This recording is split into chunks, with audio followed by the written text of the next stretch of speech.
సర్వై పాపన్న 370 జయంతి మా గౌడ సంఘం అధ్యక్షులు రాజుగౌడ ఆధ్వర్యంలో ఘనంగా జరుపుకోవడం జరుగుతుంది.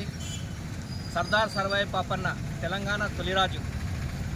ఏదైతే మహారాష్ట్రలోని వీర శివాజీకి ఎంత పేరుందో అంత గొప్ప నాయకుడు సర్దార్ సర్వై పాపన్న గౌడ్. కేవలం అగ్రకులాలు సర్వై పాపన్న చరిత్రను మూసివేయడం జరిగింది. ఆయన బహుజనుడు కాబట్టి అగ్రకులాస్తులు అప్పుడు ఉన్న పాలకులు సర్దార్ సర్వై పాపన్నని ముందుకు తీసుకురాకుండా ప్రయత్నం చేసిండ్రు. తొలి రాజు తెలంగాణకు అంటే ఎవరంటే ఒకరే ఒక వ్యక్తి, అది సర్దార్ సర్వై పాపన్న. మొగలై మీద కొట్లాడిన వ్యక్తి, గోల్కొండని ఏలిన వ్యక్తి చరిత్రని మూసిపెట్టిండ్రు.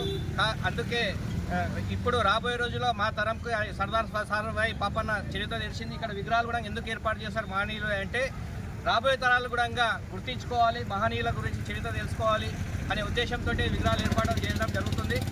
ఈరోజు కూడా రాష్ట్ర ముఖ్యమంత్రి గారు భూమి పూజ చేస్తున్నారు హైదరాబాద్ లోపల.